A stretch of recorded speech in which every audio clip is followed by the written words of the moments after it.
connaissez la team, les héros de la Première et de la Seconde Guerre mondiale. Mais combien d'entre vous ont entendu parler de centaines de milliers d'Africains enrôlés de force dans ces conflits?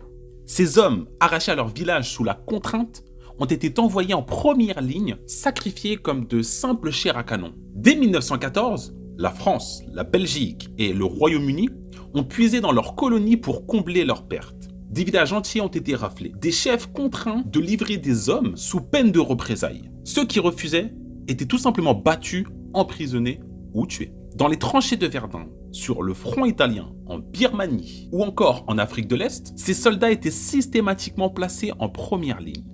Et là, la team, vous allez me dire pourquoi? Parce que les officiers coloniaux les considéraient comme plus endurants, voire moins sensibles à la douleur. Vestige de personnes comme le comte de Gobineau avec son ouvrage de l'inégalité des races humaines. Un mépris raciste qui les condamnait à des assauts suicidaires. En 1940, après la défaite française, des milliers de tirailleurs sénégalais faits prisonniers par les nazis furent exécutés sommairement. Leur crime, avoir osé battre pour la France, qui elle-même ne leur reconnaissait aucun droit.